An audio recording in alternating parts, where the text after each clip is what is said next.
inferências, segundo o plano de aula. Infere-se algo quando se constrói uma ideia ou interpretação a partir de algo que não está explícito, ou seja, não está claro, não está escrito ali, mas sugerido no texto a partir de indícios criados lexicalmente ou contextualmente.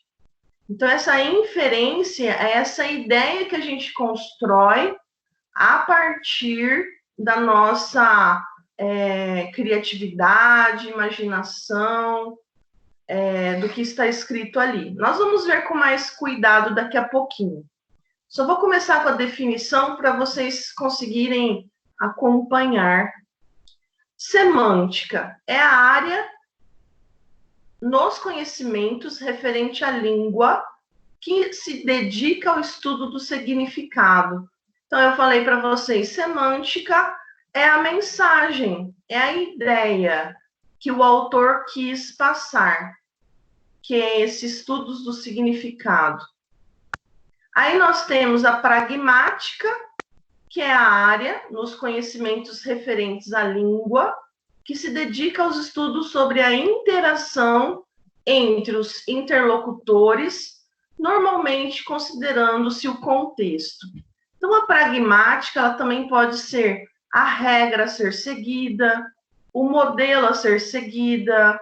No caso de análise textual, que é o que a gente vai fazer hoje, considera-se o contexto, ou seja, o todo, né? Todo o movimento da escrita. E o pressupostos, quando se desvenda uma informação implícita, graças a pistas lexicais fornecidas pelo emissor, a um pressuposto. Ou seja, desvenda uma informação, ou seja, a mensagem implícita, a mensagem que está ali subentendida, né? O que ele quis dizer nessas entrelinhas? O que ele quis dizer com esse tom irônico, né? Ou com essa brincadeira? Bom, antes de começarmos, então, a definir essas palavras, na verdade, são 6 palavras-chave da nossa aula hoje.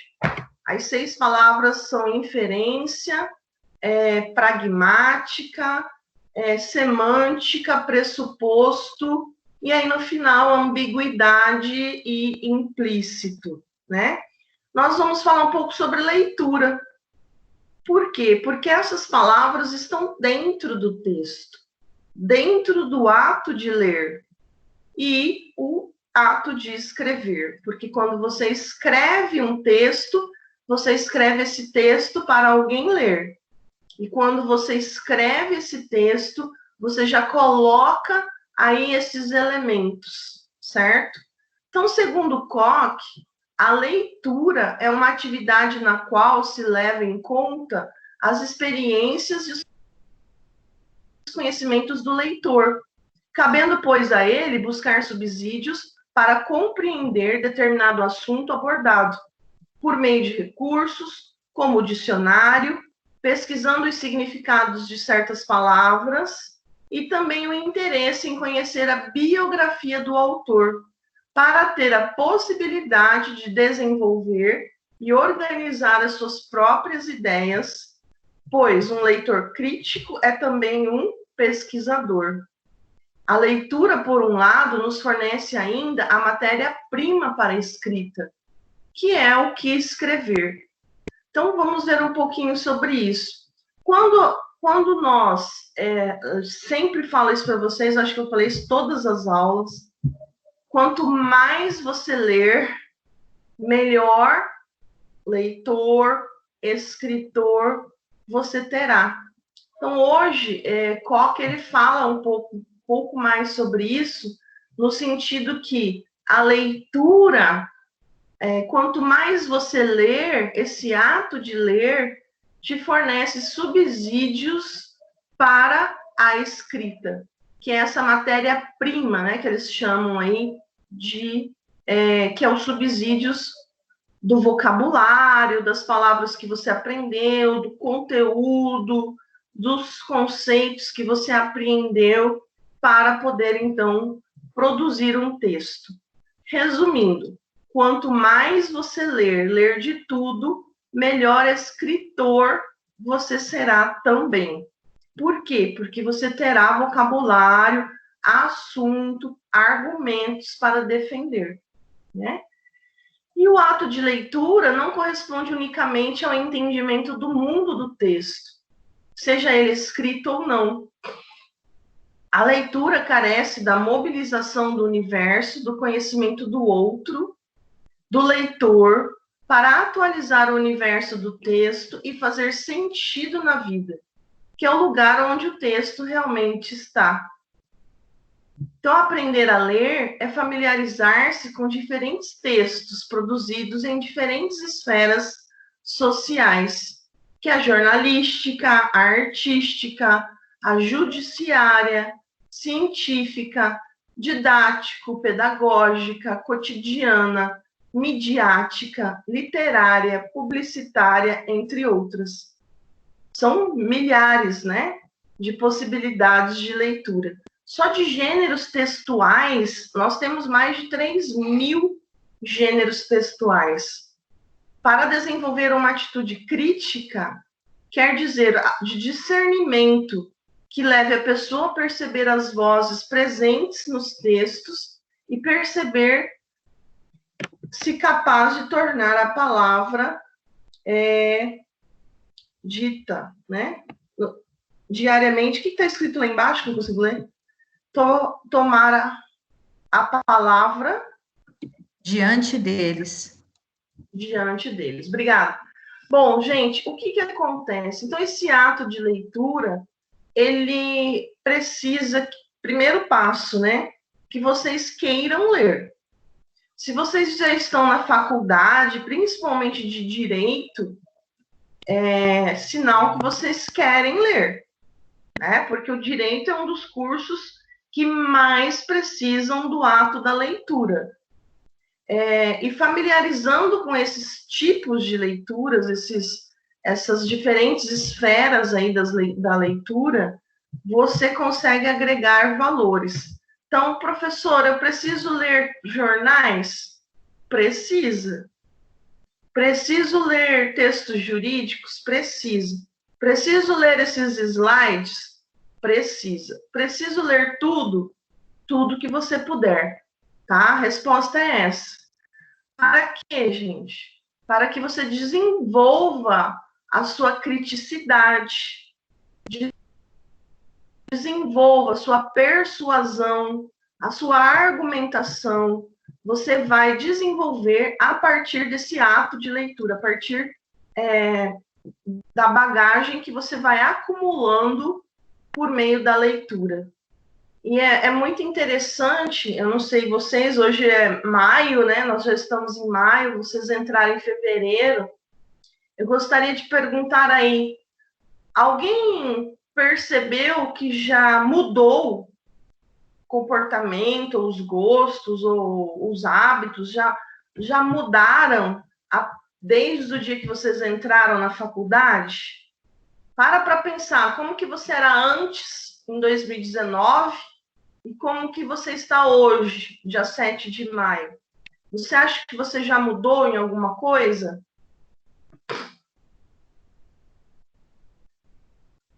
Sim ou não?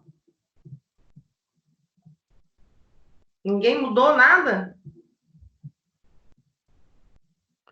Professora, eu falando de mim, já mudou, já notei que o hábito de leitura, já peguei alguns livros jurídicos que tinha na biblioteca que o meu filho fazia direito, já estou lendo. Então, é algo assim que a gente nota que altera a vida da gente.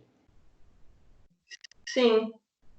Inclusive, Walter, a responsabilidade. Porque quando você fala assim, eu sou acadêmico de direito, ou eu estudo direito, as pessoas já acham que você é advogado, né? E já querem te tratar como, e que você tenha postura de como já fosse formado. A própria família, os amigos já começam a te fazer cobranças. Eu acho bem interessante isso. Só de você pisar na faculdade, primeiro dia, as pessoas já te olham diferente, já querem cobrar, né? Como se você já estivesse lá terminando a faculdade ou já fosse formado. Então, assim, quem acha aí que não mudou, porque ficaram quietos, né, Walter? Quem acha, quem acha que Eu não mandei o mudou, meu no chat, hein? Eu mandei o meu no chat. Mudou o vocabulário também. Michele, eu estou até com medo de abrir o chat aqui para travar, porque eu não quero nem mexer na tela para não travar nada.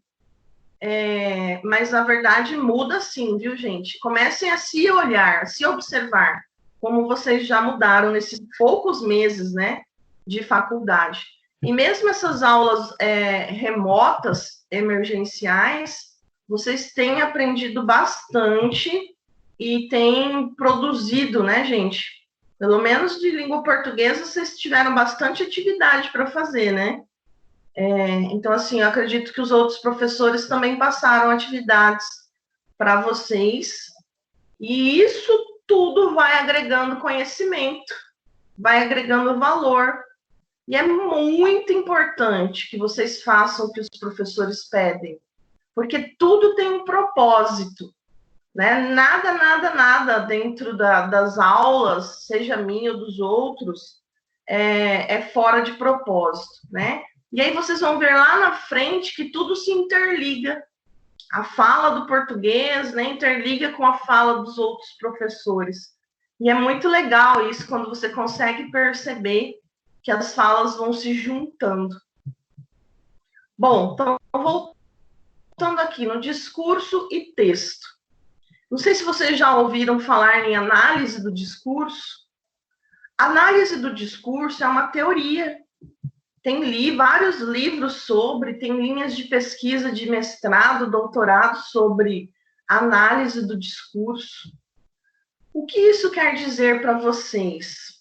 Que observem sempre o que o autor quis dizer com isso. Qual foi a intenção do autor com essa fala?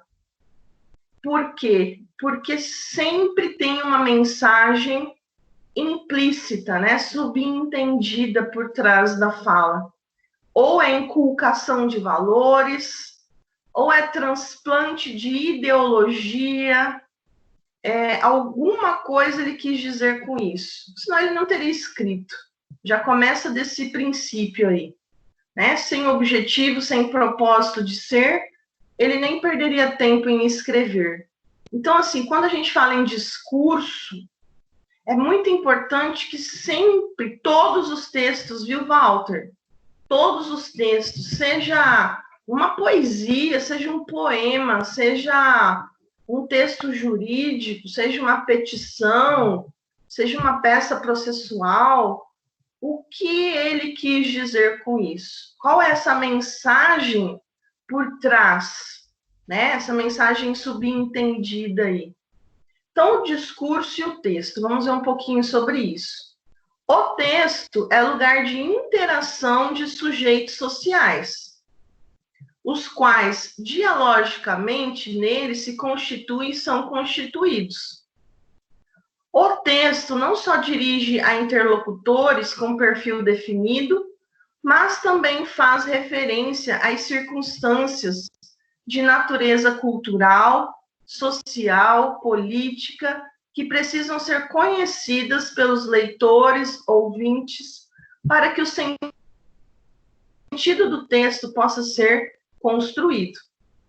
Assim como o aluno leitor deve atentar também para a relação entre discurso e texto, visto que o discurso é social e o texto é uma manifestação de natureza individual, porque é uma pessoa que escreve o texto. A não ser artigos, né, científicos, que tem lá 2, 3 autores, ou livros que tem geralmente 2, no máximo 3 autores. Mas no restante, o texto é de natureza individual. Então, todo o texto vincula-se ao discurso que lhe deu origem. Então, a gente vai falar de forma superficial, né, sobre o discurso, mas em se tratando de discurso, é importante que vocês sempre, todas as vezes, pensem o que o autor quis dizer com isso. Qual foi a intenção dele ao escrever esse texto? A intenção foi informar, persuadir, ironizar, conformismo, desespero, foi transplantar alguma ideologia, algum conceito, né? Qual que foi a intenção do autor ao escrever o texto? E as intenções são inúmeras, né? São várias as intenções. Vamos falar um pouquinho sobre o texto e o contexto. Nós vimos lá atrás sobre a pragmática, né? Que fala do contexto. Então, só relacionando aí com as palavrinhas-chave da nossa aula hoje, o contexto é a situação concreta a que um texto faz referência. Por exemplo, se fosse um texto narrativo, o contexto seria toda a trama, né? Seria tudo que envolve os personagens, as ações dos personagens, seria o enredo, né? Que é a trama, a história, o conflito, seria o espaço, que é o lugar, o tempo. Então, o contexto, em uma situação narrativa, seria todo o cenário, tá? Então, o contexto, essa situação concreta a que o texto faz referência. Ele é formado pelas relações estabelecidas entre o conjunto de circunstâncias associadas à ocorrência de um determinado fato ou situação de que trata o texto. Então, há diferentes tipos de contextos. Na verdade, são vários. O social, o cultural, estético, político, religioso, ideológico, jurídico, isso, e outros, né? E sua identificação é essencial para que se compreenda o sentido do texto. Os textos escritos ou orais não têm existência autônoma, porque sua significação depende do reconhecimento de um contexto e da relação que os leitores ou ouvintes estabelecem com ele. Então, por exemplo, eu falei da narrativa, mas vamos pegar outro tipo textual, que é a descrição. Para eu descrever, por exemplo, uma paisagem, eu preciso contextualizá-la. Eu não posso simplesmente jogar a descrição. Não sei se eu já falei, mas dentro da narração jurídica, que existe narração que vocês aprenderam na escola, né, com personagens, enredo, desfecho, lugar, tempo. Essa é a narração que você aprendeu na escola. E dentro do direito existe uma narração jurídica. A narração jurídica, ela pega os elementos da narração, que você aprendeu lá no ensino fundamental e médio, e ela tem um plus para ser jurídica. Qual que é o plus? Né? Qual que é essa informação a mais aí? Dentro da própria narração jurídica, você coloca trechos da descrição e finaliza com argumentação. Então, na narração jurídica, você mistura 3 tipologias textuais, 3 tipos de textos, que é a narração, a descrição e a argumentação. E isso tudo vai aonde em uma peça processual? Vai no item que se chama dos fatos. Né? Você tem lá o início, o dos fatos. Dos fatos, você vai narrar, por exemplo, um crime. Né? Um crime que aconteceu na frente da padaria. Então, você vai defender ou vai acusar, depende do seu cliente, né? Se é o réu ou é a vítima, você vai narrar o que aconteceu nesse crime, vai descrever a cena, o local do crime, no momento ali, um pouco antes, um pouco depois, e vai finalizar os dos fatos com a sua argumentação. Então, quando a gente fala em contexto, o contexto, ele entra tudo isso, né? Entra esse momento aí de narrar, de descrever, de argumentar, é como se você estivesse costurando a mensagem, costurando a ideia que você quer passar. E aí, depois desse dos fatos na peça processual, vem o dos direitos. Então, daí sim você vai argumentar juridicamente embasado em tal lei, tá? Voltando no contexto, que é a pragmática. O recurso ao contexto é indispensável para a produção. Pessoal, vocês estão me ouvindo? Michele, Marcelina, tá me ouvindo? Estamos ouvindo, sim. Sim, estamos ouvindo. Ah, tá, que o Jorge mandou um chat aqui que não está me ouvindo. Voltando ali. O recurso ao contexto é indispensável para a produção e a compreensão e para a construção do sentido. Um texto, gente, qualquer texto, não é só narrativa, não é só descrição, não é só argumentação, mas qualquer tipo de texto, ele precisa dessa mensagem, dessa contextualização, para que o leitor entenda o que se passa ali. Então, o contexto, ele engloba não só o cotexto, como a situação de interação imediata, a situação mediata em torno sociopolítico, cultural, e o contexto sociocognitivo, que é esse conhecimento, né, social dos interlocutores. Então, eu sempre falo para vocês, olhem, né, brevemente, superficialmente, a vida do autor. Porque se você entender um pouquinho sobre a vida, o período que ele viveu, de vida e morte mesmo que ele viveu, o período histórico, social, cultural, você vai conseguir compreender melhor a obra do autor e por que ele escreveu aquilo. Né? Ele sempre o momento que ele vive interfere na sua escrita, ou seja, vai aparecer na sua escrita de alguma forma, porque ele está vivendo aquilo, né? Então, por isso que pesquisar sobre a vida também faz parte do contexto, para entender o porquê que ele escreveu aquilo daquela forma. E o discurso, que a gente falou ali atrás, quando produzido, manifesta-se linguisticamente por meio de textos.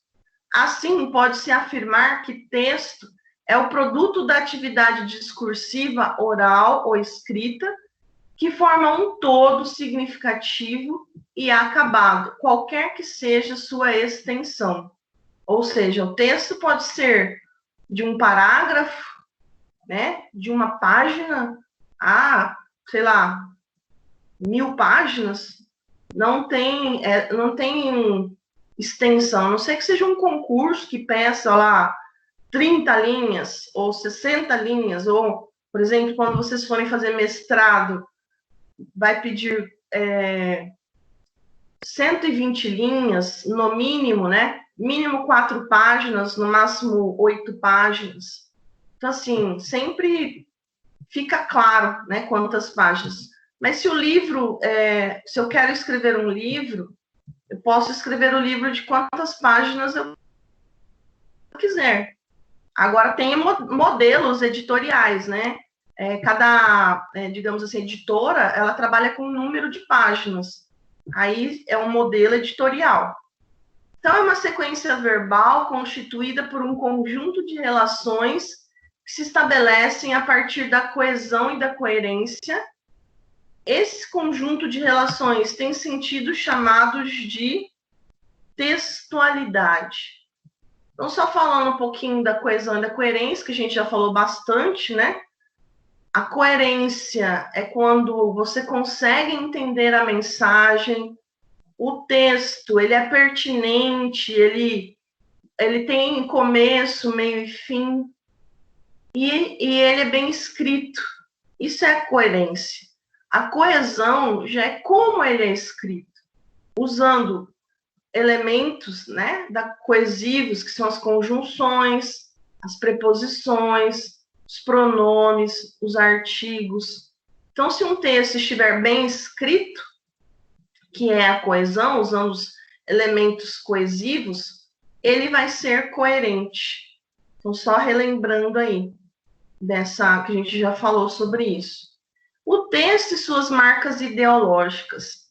Eu não sei se vocês já perceberam ao longo aí da vida de vocês que todo texto ele tem marcas de ideologia.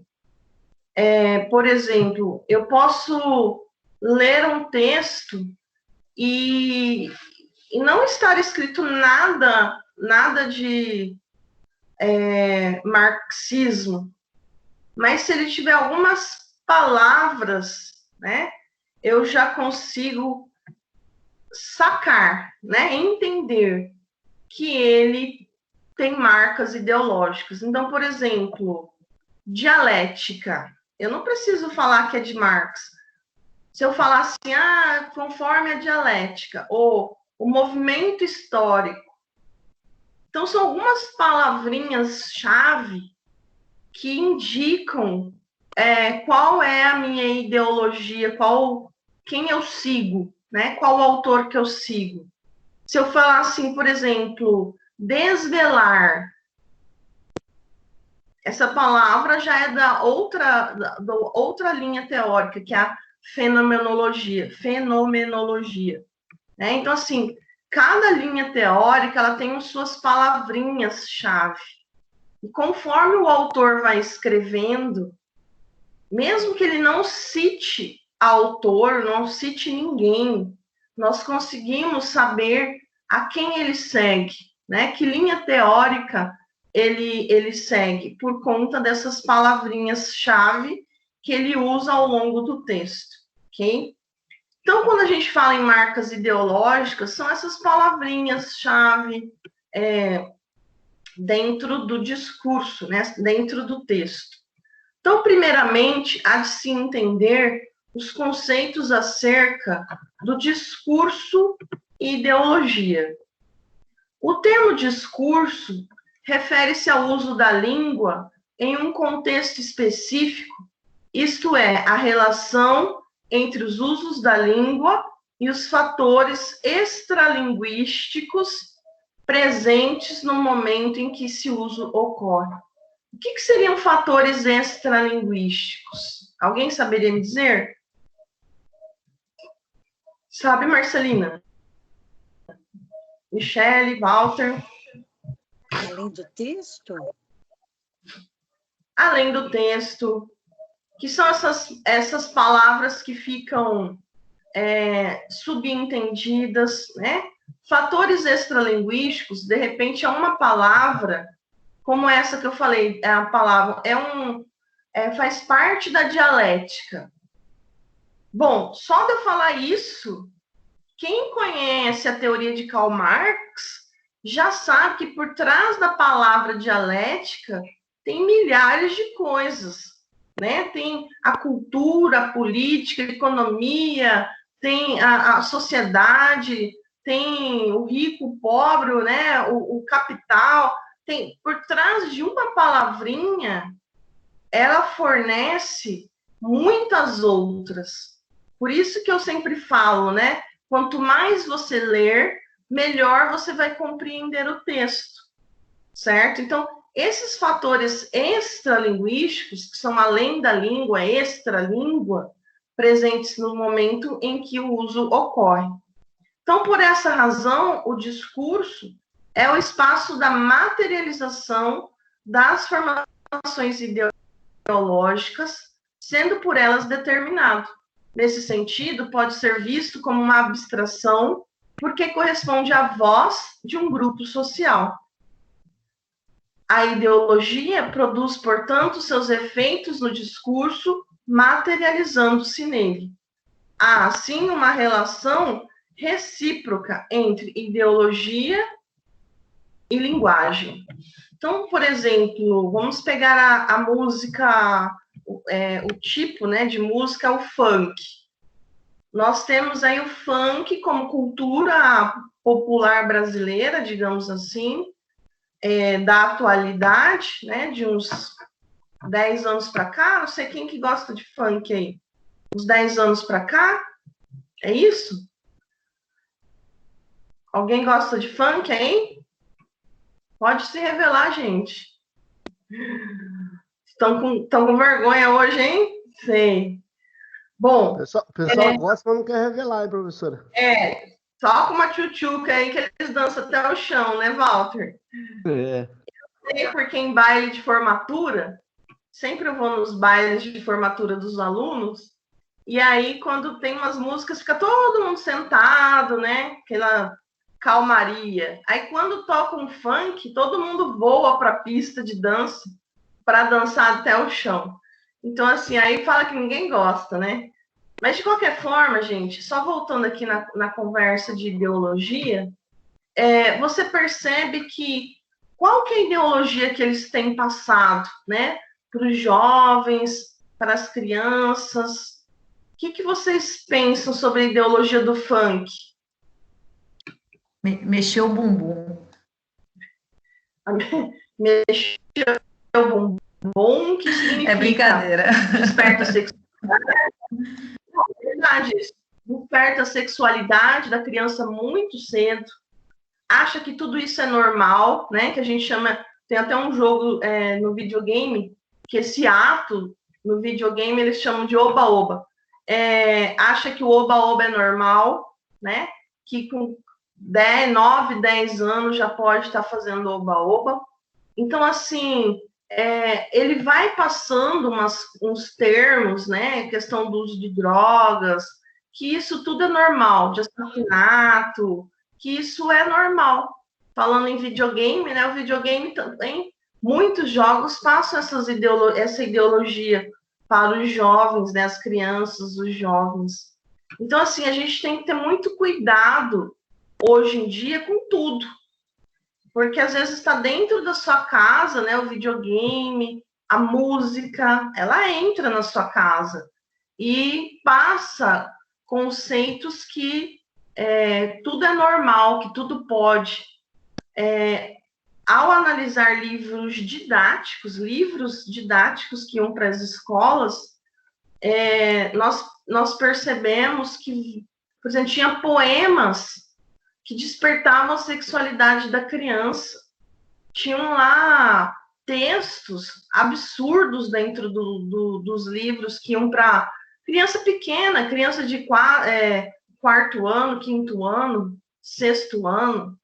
Então, assim, nós precisamos também tomar cuidado com essa mensagem que está implícita nos textos, porque vai inculcando isso na cabeça dos alunos, das crianças, dos alunos, dos jovens, e eles vão crescendo achando que tudo isso é normal, né? Aí quando chega alguém e fala, não, isso não é normal, ele acha ruim, briga, vira a cara, rompe a amizade. Por quê? Porque ele cresceu ouvindo ao contrário. Ele cresceu ouvindo músicas, assistindo filmes, assistindo novelas, dizendo que isso era normal. Então, isso se chama ideologia, isso se chama marca ideológica. Essas pequenas coisas vão sendo inculcadas na cabeça da gente, da criança, do jovem, até mesmo do adulto, como se fosse normal, para que a sociedade ela reproduza exatamente aquilo que o dominante, né, por exemplo, os governantes querem, porque tudo é conforme o governo da época, né? Se tem censura ou não, se é tudo liberal ou não, é conforme os governantes daquele período. Então, é na interação desses níveis de conhecimento que o leitor consegue construir o sentido do texto. Portanto, esses conhecimentos devem ser ativados durante a leitura para se atingir o momento da compreensão. Ou seja, você ativa, ou seja, percebe que alguma coisa ali está errada. Bom, isso não é normal para uma criança de 4º ano, 6º ano, né, 7º ano. Certas coisas não são normais, não são, não convém, né, para aquela faixa etária. Então, a leitura é entendida, assim, como um ato individual de construção de significado em um contexto que se apresenta mediante a interação entre autor, texto e leitor.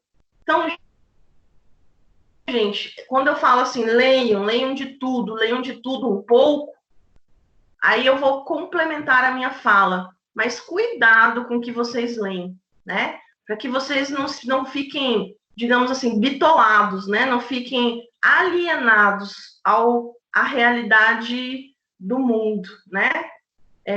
Tem gente que lê tanto uma teoria filosófica, por exemplo, lê tanto uma teoria que só aquilo que é certo no mundo, só aquilo que é pertinente, só aquilo que existe. Então, a gente tem que ter muito cuidado com isso, também para não afunilar nosso pensamento, né? Não ficar restrito. Aí a gente fala que fica até fanático, né? Com certa ideologia. Então, a operação da ideologia na vida humana, basicamente, envolve a constituição e padronização de como os seres humanos vivem como atores conscientes e reflexivos em um mundo estruturado e significativo. A ideologia opera como discurso que se dirige ou interpela os seres humanos como sujeitos. Então, fechando a fala sobre ideologia, ela usa o poder do convencimento, né? Ela usa a persuasão, a argumentação, de forma a convencer o leitor sobre aquilo, que aquilo é o mais certo no mundo a se fazer, a se ter. Então, o leitor, ele é convencido por aquela ideologia. Então, nós, né, já aí com nível superior, precisamos tomar cuidado, porque senão a gente fica muito radical em um assunto e esquece que existem outras faces, né, da vida e outras faces, outras facetas da vida. Certo? Alguém gostaria de comentar sobre ideologia, algum exemplo? Estão me ouvindo? Certo? Certo. Bom, quando a gente fala em ideologia, a gente vê, né, é muito claro a questão da religião. Um exemplo, tem várias igrejas, várias denominações religiosas, e cada uma convence o seu público-alvo de que aquela é a melhor do mundo, né? E uma igreja briga com a outra, uma denominação briga com a outra. Para você ter uma ideia, por exemplo, na Irlanda, né? A Irlanda do Sul briga, né? De matar mesmo, de guerra, com a Irlanda do Norte por questões religiosas, porque uma é protestante e a outra é católica. Então, uma das brigas que eles têm é religiosa. A gente tem os países muçulmanos, a gente sabe que tem questão política por trás, mas uma das brigas é questão religiosa. Então, a gente vê assim, como que a ideologia ela tem o poder de convencimento do leitor, né, do ouvinte. Não é só leitor, vocês viram que o texto também pode ser oral, né? Do ouvinte, do leitor, esse poder de convencimento. E vocês aí, que começam, né, a vida acadêmica, precisam tomar cuidado e sempre conhecer todos os lados, né, da história, para fazer sua própria análise. Bom, nós temos aqui um exemplo, vamos ver aqui. Passa-se agora a analisar os textos a seguir para que o aluno leitor possa compreender que há uma organização interna no texto que também pode ser sistematizada e aprendida. Então, leia o texto abaixo de Clarice Lispector. Somente uma mulher e dona de casa sabe e reconhece a grande tarefa que é bem dirigir uma casa. A dona de casa tem de ser, antes de tudo, uma economista, uma equilibrista das finanças, principalmente com as dificuldades da vida atual. O lar é o lugar onde devemos encontrar a nossa paz de espírito, em um ambiente limpo, sadio e agradável, e cabe à mulher providenciar isso. Muitas erram ao fazer de sua casa uma vitrina permanente onde não há liberdade para o marido fumar o seu cachimbo e para o filhinho criticar, brincar. Peraí, tem um outro trecho. A boa dona de casa é a que sabe dar ordens e acompanha de perto a sua execução. É a que mantém a limpeza, a ordem, o capricho em sua casa, sem fazer desta um eterno local de cerimônias, de deveres, onde tudo é proibido.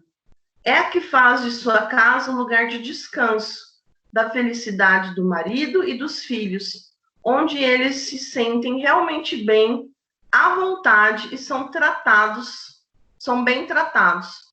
O melhor lugar do mundo. Vamos ver aqui, voltando aqui, o que vocês inferem desse texto, né? O que está implícito nesse texto aí? Quem gostaria de falar aí? As mulheres, por favor, as donas de casa, defendam a ideia de Clarice Lispector.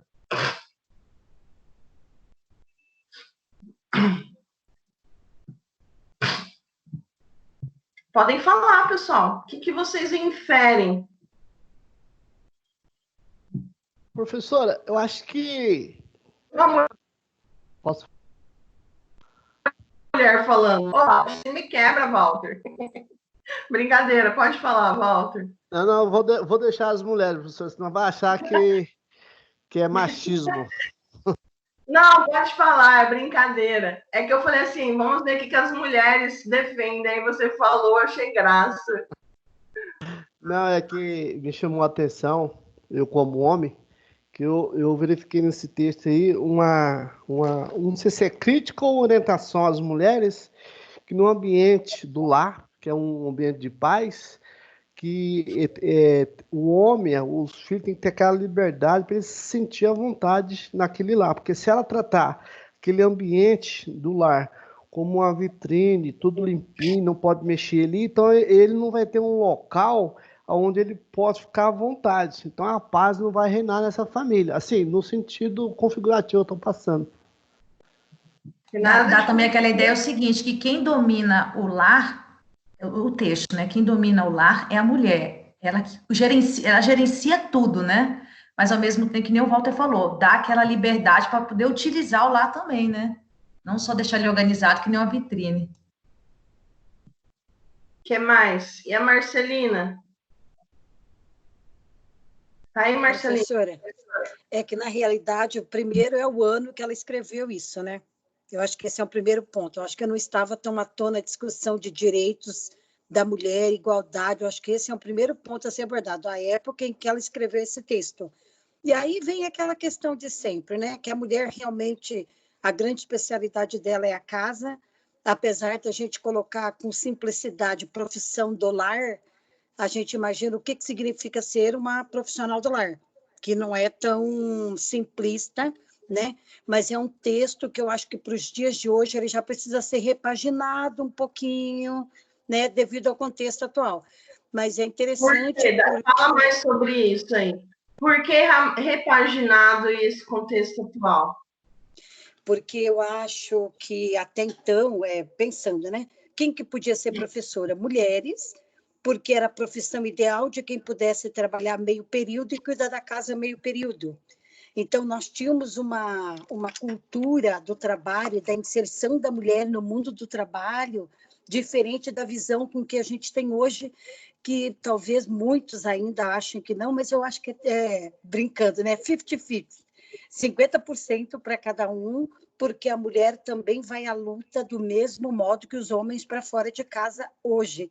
Né? Então, não é justo que ela assuma justamente a dona de casa que reconhece a tarefa que é bem dirigir uma casa.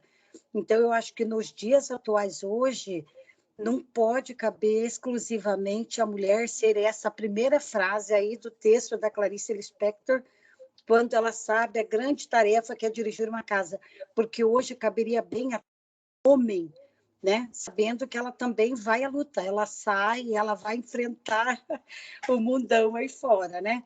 Então, nesse sentido, que antes aqui ele está fazendo uma analogia, né, de que se o homem pode ser economista, ela também é economista, ela também equilibra finanças, e ela também faz a limpeza, né, um ambiente sadio, agradável, cabendo à mulher, nesse caso do texto aí.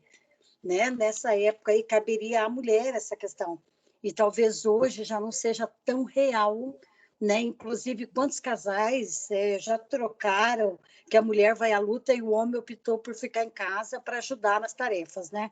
Então, mais nesse sentido mesmo. Muito bem, Marcelina. Um exemplo até da Marcelina, minha cunhada mesmo, ela trabalha fora, ela, o marido e um bebê de 1 ano e pouco. Ela trabalha fora e o marido é dono de casa, cuida do bebê, limpa a casa, faz tudo. Sim, essa é a atualidade, né?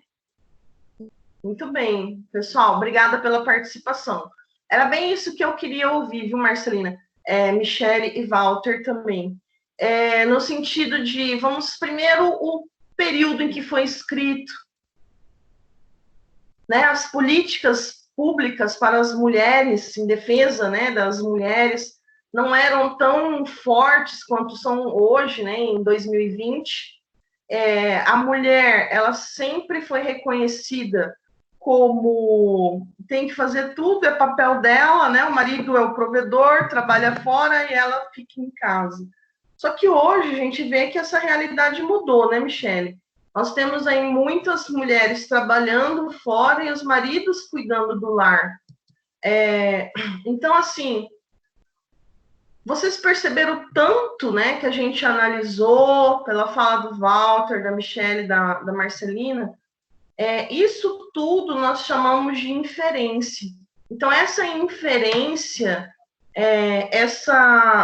digamos assim, esses pressupostos que nós discutimos aqui, eles foram tirados do nosso conhecimento prévio de mundo, né?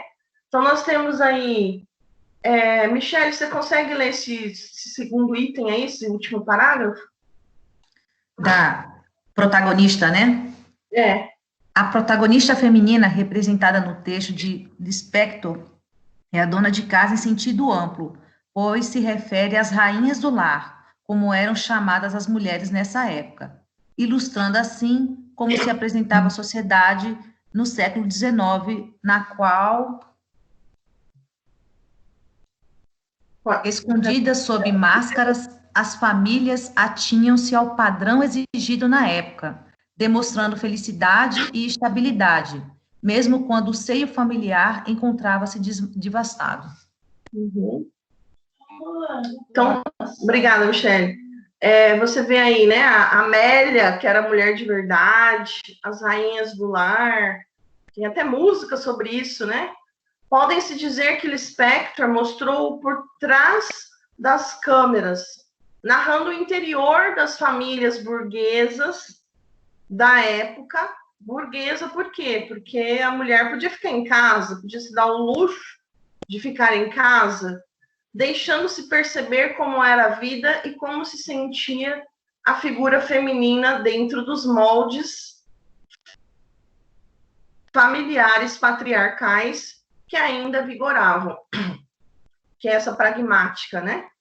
Não havia opção para a mulher, ela devia ater-se àquilo que quase que desde sempre lhe fora impingido culturalmente, ou seja, Aos homens era dado o direito à vida pública e às mulheres da vida privada.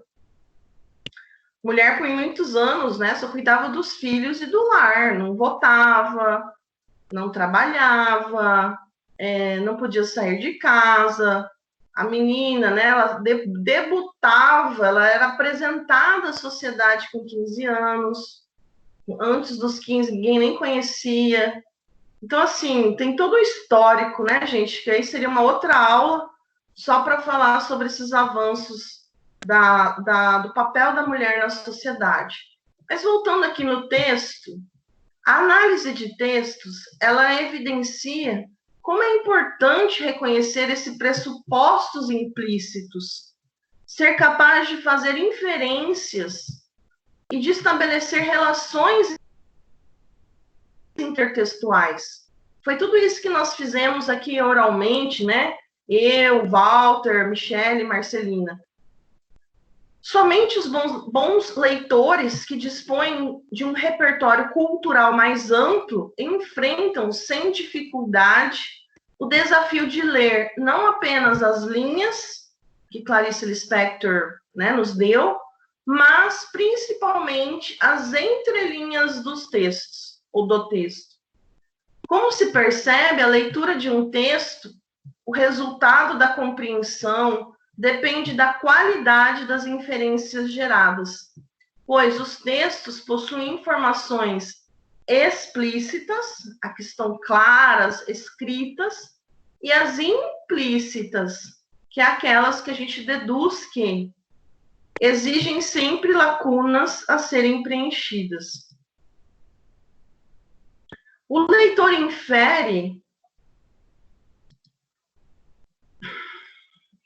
ao associar as informações explícitas aos seus conhecimentos prévios de mundo, aquilo que eu sei, aquilo que eu já li, que eu já assisti, que eu já ouvi, ou seja, aquilo que eu já sei, a partir daí, gera sentido para o que está, de algum modo, informado pelo texto ou por meio dele. Por isso que é tão importante, né, esse frequente estudo, ou assistir a um filme, ouvir uma música, assistir um jornal, ler de tudo um pouco. A informação fornecida, direta ou indiretamente, é uma pista que ativa uma operação de construção de sentido. Logo, a inferência não está no texto, mas na leitura, e vai sendo construída à medida que o leitor vai interagindo com o texto. Então, isso é inferência. A noção de pressuposição, ela é relevante para o estudo do significado linguístico. Os pressupostos podem ser considerados como sensíveis ao contexto discursivo, seja ele de natureza semântica ou pragmática, na qual o enunciado poderá ser desenvolvido. Então, a pressuposição, por exemplo, é quando eu uso um teórico, eu uso uma citação, né? A pressuposição é a relação que se estabelece entre os elementos, de modo que a presença de um deles é condição necessária para a presença do outro. A outra forma de implícito e subentendido só aparece ligada à enunciação, ao componente retórico, constituindo uma opção de organização do discurso e produzindo efeitos de sentido que surgem na interpretação. A gente já vai explicar melhor um pouco sobre isso. Então, por exemplo, o subentendido, que é esse implícito, né, não aparece marcado na frase. É fruto de um processo interpretativo, como lá da Clarice Lispector, né? A mulher tem que cuidar da casa, a mulher que dá paz, a mulher isso, a mulher aquilo. Então, por quê? Tem todo um contexto social, cultural, histórico, familiar, né, por trás. Então, esse o por trás nós chamamos de mensagem implícita, ou seja, o que está subentendido na frase.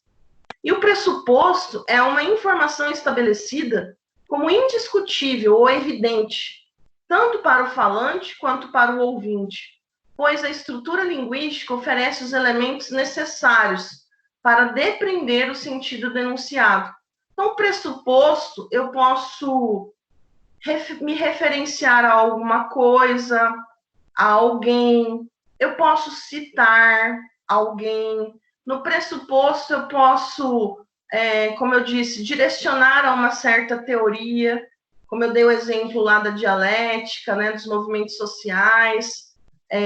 Então, movimento dialético, só de falar essa palavrinha, eu já pressuponho que o autor seja um seguidor de Karl Marx. Então, isso é o pressuposto. E o subentendido é o que fica nas entrelinhas, né? O que a gente entende aí que a mensagem que quis passar.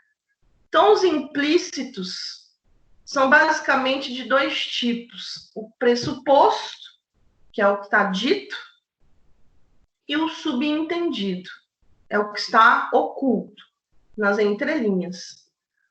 Os pressupostos estão inscritos na língua, não há como fugir ao sentido de que eles determinam, e já os subentendidos dependem da sua interpretação, o seu conhecimento de mundo. Por isso que eu sempre falo, considerem aquilo que você sabe sobre o assunto, porque esse seu conhecimento de mundo vai te auxiliar na interpretação daquilo que está implícito, subentendido. Se o professor diz a um aluno, finalmente você veio à aula, pressupõe-se que o aluno há tempo não comparecia às aulas. O advérbio que introduz a oração indica isso. Olha lá. Se eu chego para você, né, falo lá para a Marcelina, finalmente você veio à aula. O que a Marcelina vai entender? Que faz tempo que ela não vinha à aula. Mas e se eu complementasse essa ideia? Deixou o orgulho de lado? Ok? Então, estaria formulando o subentendido. A ausência do outro teria sido interpretada como soberba. O subentendido sempre envolve... Lê pra gente aí, Michele, essa parte azul. O subentendido sempre envolve o julgamento, um juízo de valor, e por vezes leva à distorção da verdade. Então, fala, o subentendido é aquilo que eu entendo. Vamos supor que eu estou numa lua boa, né? Eu vou entender de bom grado. Se eu não estiver numa lua boa, eu já vou partir para briga ou entender errado, né? Haver essa falta de entendimento aí. Então, assim, é esse julgamento de valor, ok? E os pressupostos? Uma informação é considerada pressuposta quando o enunciado depende dela para fazer sentido. Considere, por exemplo, a seguinte pergunta: quando Patrícia voltará para casa? Bom, esse enunciado só faz sentido se considerarmos que Patrícia saiu de casa, ao menos temporariamente. Essa é uma informação pressuposta. Caso Patrícia se encontre em casa, ela esteja em casa, o pressuposto não é válido, o que torna o enunciado sem sentido. Tudo bem até aí, pessoal? Agora eu começo a dar os exemplos para clarear essa parte da teoria. Então, repare que as informações pressupostas estão marcadas através de palavras e expressões presentes no próprio enunciado e resultam de um raciocínio lógico. Portanto, no enunciado, Patrícia ainda não voltou para casa, a palavra ainda indica que a volta de Patrícia para casa é dada como certa pelo falante. E aí os implícitos, né? Uma informação implícita, por sua vez, é aquela que não está expressamente declarada em um texto, mas que pode ser compreendida pelo leitor através de dicas lexicais ou contextuais fornecidas pelo autor. Perceber as ideias implícitas é fundamental para que a interpretação do texto seja garantida. Então, já ficou bem claro, né, sobre a informação implícita. Alguém ficou com alguma dúvida? Podem perguntar, tá, pessoal? Aí nós temos mais um exemplo. Por exemplo, observe o enunciado. Patrícia parou de tomar refrigerante. A informação explícita que está escrito aí, que Patrícia parou de tomar refrigerante. E a informação implícita? Bom, ela tomava refrigerante antes. Já na minha cabeça já vem, ela devia tomar muito refrigerante. Devia tomar refrigerante todo dia. Então, essa já é uma informação implícita. Agora, veja este outro exemplo. Finalmente, Patrícia parou de tomar refrigerante. A informação explícita é: Patrícia parou de tomar refrigerante. A palavra felizmente indica que o falante tem uma opinião positiva sobre o fato.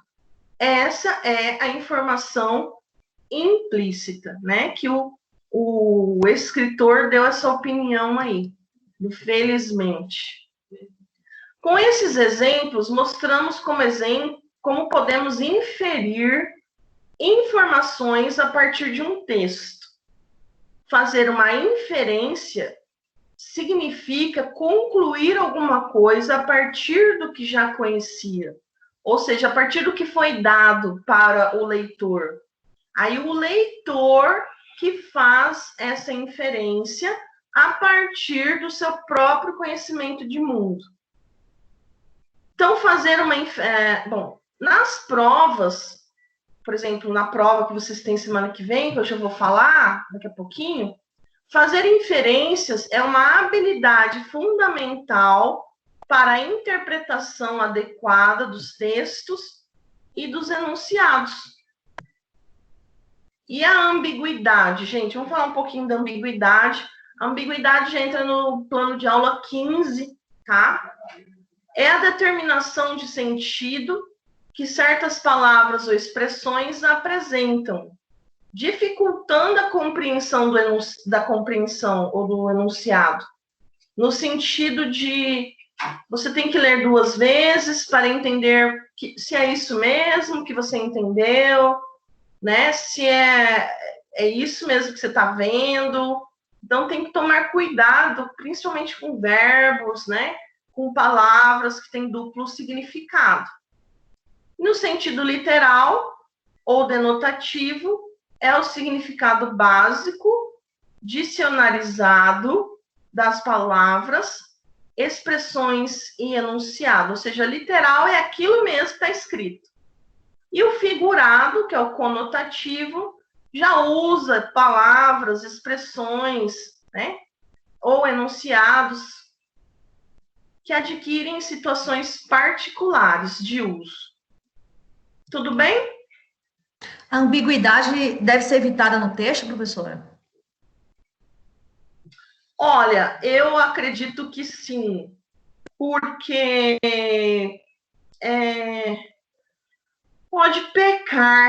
você pode pecar na ambiguidade por não ser clara, né? Não ser objetiva. Então, assim, não é que você perca ponto, tá? Mas se o examinador, a pessoa que lê sua prova, lê seu texto, não entender aquilo que você quis dizer, essa ambiguidade, daí você pode ser penalizada, né? Então, assim, eu sugiro que você evite a ambiguidade, tá? Sempre, porque a ambiguidade, ela é uma faca de 2 gumes, né? Então, a pessoa pode entender como pode não entender aquilo que você disse. Então, assim, ela pode ser usada, sim, ela faz parte, né, da escrita, da leitura, tanto que a gente está estudando aqui hoje, mas eu aconselho evitar a ambiguidade, tá? Por conta que você não sabe se o leitor vai entender, né? A não ser que você coloque de propósito. Tem muitos autores que usam a ambiguidade de propósito. Por exemplo, no sentido de, a gente vai falar aqui, olha lá, de humor, né? Olha lá, no segundo parágrafo. Crítica, reflexão, por exemplo, no sentido de ironia, né? Então, assim, a gente pode usar de propósito, né? Propositadamente. Ok, Michele? Beleza. Por exemplo, olha aqui essa frase de ambiguidade. A gente vai ver 3 frases agora. João foi atrás.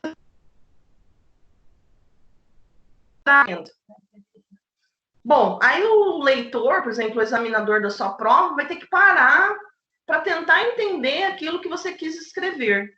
Então, isso para gente que corrige muita prova, né? Por exemplo, quando eu corrigia prova do Enem, eu corrigia 300, 400 provas por dia. Aí, se você... O que é que fala? O aluno, o escritor, usa muita ambiguidade, a gente não vai mais conseguir corrigir 400 por dia, a gente vai corrigir 200 por dia. Por quê? Porque eu vou levar mais tempo na sua prova para entender aquilo que você quis dizer. É nesse sentido aí também de facilitar a vida de quem corrige a prova, né?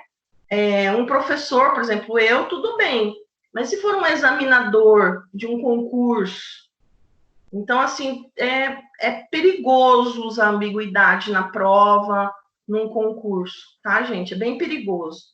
Bom, então, João foi atrás do táxi correndo. Nós temos aí, nessa frase, a ambiguidade, ela acontece pelo uso da palavra correndo. Então, pela forma como a palavra foi colocada, não é possível ter certeza sobre o sentido real da frase. Existem 2 interpretações possíveis. João precisou correr atrás do táxi para construir e alcançá-lo, ou o táxi estava correndo em alta velocidade e João precisou ir atrás dele. Então, aí o examinador da sua prova, né, de concurso, por exemplo, vai ter que parar para fazer essa análise aí. Então, para acabar com a ambiguidade, a frase poderia ser escrita assim: João, correndo, foi atrás do táxi. Ou, João foi atrás do táxi que passou correndo, tá? É nesse sentido. Aí o examinador pode até falar assim, não, ele não escreveu direito, ele pecou aqui. Então, vai depender também do olhar do examinador. 2, Ana encontrou o gerente da loja com seu irmão. Nesse exemplo, o duplo sentido da frase acontece em relação à expressão seu irmão. De maneira como a frase foi escrita, não é possível saber se o irmão da frase é o irmão da Ana ou se é o irmão do gerente da loja. Então, soluções de escrita para deixar a frase sem ambiguidade. Ana encontrou seu irmão com o gerente da loja. Ana encontrou o gerente da loja com o irmão dele. Ok? Tudo bem? E o último exemplo. Meu pai foi embora de sapatos. Meu pai foi embora da loja de sapatos. Esse exemplo também deixa dúvida quanto ao sentido em que a palavra sapatos foi usada. Da maneira como a frase está escrita, não é possível afirmar que se trata de uma loja que vende sapatos ou se o pai foi embora da loja já usando os sapatos novos. Então, para acabar com a ambiguidade, a frase poderia ser reescrita assim: meu pai foi embora da loja usando seus sapatos. Meu pai foi embora da loja que vende sapatos. ok? Pessoal, terminei a parte da teoria. Vocês têm alguma pergunta, alguma dúvida? A gente vai falar um pouquinho sobre as tarefas e as provas. Vocês têm alguma pergunta da teoria, antes da gente entrar sobre tarefa e prova? Não. Para mim tá tranquilo. Tá tranquilo, professora. Tá ótimo. Pessoal, bom, vamos falar um pouquinho das tarefas. Bom, eu falei na aula passada, me enviarem, né, até o plano 13 no meu e-mail. Mas eu gostaria de deixar mais claro sobre essas tarefas. Que vai valer nota mesmo para agora, para a prova 1, digamos assim, para a média 1, vai ser do 1 ao 9, tá? Eu estou anotando, eu anoto tudinho aqui, eu tenho uma folha, ó, com o nome de vocês, não dá para enxergar, né? Mas tem o nome de vocês, tudinho. Eu anoto, por exemplo, aqui, ó, Ludmila já me enviou do 1 ao 11, eu anoto certinho. Mas que eu vou dar nota mesmo é do 1 ao 9 agora. Para a prova 2, para a média 2, aí eu pego, por exemplo, a Ludmila, que já me enviou até o 11, eu pego do 10, o 11, já conto para a média 2. Então, se você já me enviar aí até o plano 15, ótimo. Eu já anoto aqui, você já não está mais me devendo nada, né? Já fica aí para a prova 2, para a média 2, do 10 ao 15, por exemplo. Eu só estou pedindo semanalmente para que vocês não acumulem, porque muitos alunos estão acumulando tarefas. O que é isso? Não estão fazendo semanalmente. Daí, quando o professor pede do 1 ao 15, ele entra em desespero. Meu Deus, eu tenho um monte de tarefa para fazer, eu tenho 15 tarefas para fazer. Na verdade, ele não tem 15 para fazer, né? Ele tem 2 por semana, mas deixou acumular tarefa sem fazer, e daí agora vai ter que fazer tudo de uma vez só. Então, toda semana vocês veem que eu estou pedindo agora semanalmente, de forma que vocês não acumulem, entendeu? Que vocês estudem semanalmente. Então, eu estou anotando tudo. Mas voltando para a média 1, que é essa prova. Professora, desculpa. Oi? Seriam os casos concretos? O caso... Na verdade, essa disciplina não tem caso concreto. Essa disciplina, ela tem um plano de aula, e lá no final do plano de aula, do arquivo plano de aula, existe um exercício que se chama aplicação, articulação, teoria e prática. Em outras disciplinas, esse mesmo exercício, ele repete com o nome de caso concreto, tá? Mas a disciplina, a língua portuguesa, estrutura básica, não tem caso concreto. Tem o plano de aula com um exercício chamado aplicação, articulação, teoria e prática, que vocês devem fazer, tá? Vocês estão vendo o último slide aí, que está vermelho, em vermelho?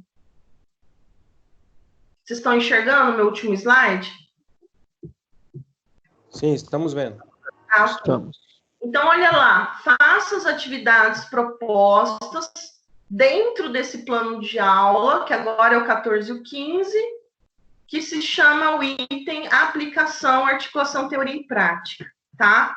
Quem está me devendo aí, tem aluno começando hoje, viu, gente? Não está aparecendo aqui para mim o slide. Professora? Ah, tá. Mas o Walter mandou no grupo do WhatsApp, é o último slide. Eu tô lendo. Eu queria fazer uma pergunta. Pode falar. Eu respondi os trabalhos da senhora pelo CIA, sabe? Certo. Quando você postou lá em trabalhos, eu respondi por lá. Pode ser? Então, eu já vou falar sobre isso também. Só um segundinho que eu já respondo, tá bom? Deixa eu só terminar de falar aqui sobre as tarefas. Então, as tarefas que vocês têm comigo, que vale uma nota de 0 a 10, é a questão dos planos de aula do 1 ao 9, tá? Agora, para o próximo bimestre, que é a B2, a prova 2, vai ser do 10 ao 16. Então, já vai me mandando, já deixa ele pronto para não acumular a atividade aí para você, para não acumular, para não pesar, né? Então, já vai fazendo. No CIA, eu coloquei lá do 1 ao 9, se não me engano, é isso? Isso. Por quê? Porque é o que vai valer agora como nota para a B1. Passando a B1, eu abro para vocês postarem no CIA do 10 ao 16. Tá? Só não abrir agora para poder fechar essa média. Aí tem outro detalhe. Tem gente que está acessando ao CIA normalmente. Mas tem gente que não está conseguindo acessar, tá?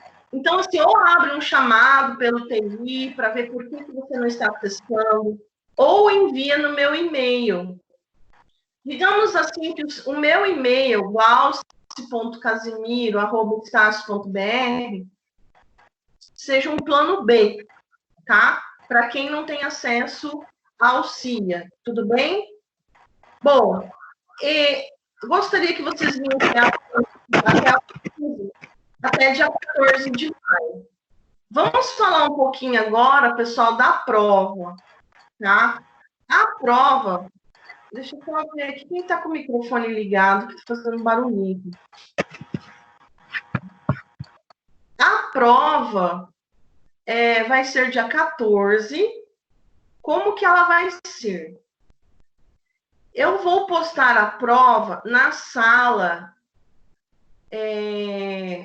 virtual do Microsoft Teams, tá? Eu vou postar a prova na sala virtual, aqui onde nós estamos, e também vou enviar a prova no e-mail. Então, vamos combinar aqui. Quem consegue acessar ao Microsoft Teams, belezinha, posta a prova aqui. Quem, por acaso, sei lá, deu algum problema na internet, algum problema, envia a prova no meu e-mail, tá bom? Então, meu e-mail sempre é o plano B. Entenderam, pessoal? Oi? Entendemos. Professor, entendido. Tá. Então, assim, fica o meu e-mail para aqueles que não conseguem acessar nem o CIA, nem o Microsoft Teams, tá bom? Aí, então, vocês terão a prova pelo Teams, quinta-feira que vem, 7h30 da manhã, estarei aqui com vocês. Eu fico online, você não precisa ficar online, tá? Só se você quiser. Mas eu fico online para tirar dúvidas. Eu fico aqui quietinha para tirar dúvidas. Mas você pode fazer sua prova aí sem estar online. E depois você posta ela no Microsoft Teams lá na sala virtual. Tá? No meu caso, professor, eu vou mandar no e-mail da senhora, tá? Porque, no caso, minha turma seria sexta de noite e eu vou abrir na quinta. Tá certo. Acredito que lá pelo Teams eu não vou ter acesso. Tá, então você manda pelo e-mail, tá bom? Maravilha. Gente, conteúdo que cai na prova. Cai do plano de aula número 1 ao 9, tá? 1 ao 9.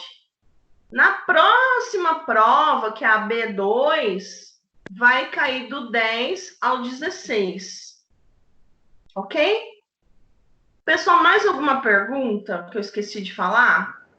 Professor, eu tenho só um questionamento aqui, que lá no CIA, o plano 15 fala para responder a pergunta lá da tirinha, e essa tirinha não aparece, não carrega.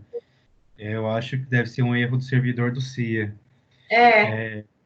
como que vai fazer? Só tem como mandar no e-mail com a Eu imagem não certinho? tenho atirinha. O que eu posso é substituir o exercício. Eu também, para mim, também aparece sem a imagem. Do mesmo jeito que você visualiza, eu também visualizo. Eu substituo a tirinha e mando para vocês. Professora, Oi. eu queria saber, tem uma atividade no Teams que ela tá valendo até dia 9/5. E essas atividades que a senhora está passando dos planos de aula são atividades diferentes ou são as mesmas? São as mesmas, as mesmas. É que Então a senhora prorrogou o prazo. Lá no CIA, eu coloquei 9 de maio, tá? Isso. Do 1 ao 9. Do 1 ao 9. 9 de maio. Aí, do 10 ao 15, vai ficar para depois, 14 de maio. Assim. Eu nem postei no CIA ainda do 10 ao 15. Eu postei só do 1 ao 9. Aí eu vou postar agora. Eu vou abrir lá hoje. Aí entrega todos juntos até dia 14? Eu posso prorrogar o prazo de todos lá. Eu coloco tudo para 14 de maio, tá bom? Sim, é que quando eu consegui ter acesso às aulas, já estava acumulada já as minhas tarefas. Aí Tá eu bom. peguei elas, eu não terminei ainda. Tá, deixa eu te falar.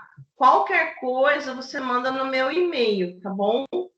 Mas hoje, pessoal, lá no final da tarde de hoje, eu vou abrir lá no CIA para o 14 de maio. Vou prorrogar a data. Mas se alguém tiver algum problema de postagem no CIA, pode enviar no meu e-mail. É o plano B, tá bom?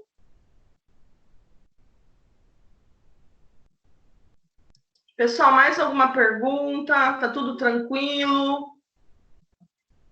Então, cai na prova do plano 1 ao 9, tá? Agora, eu vou computar a nota do plano 1 ao 9, também das atividades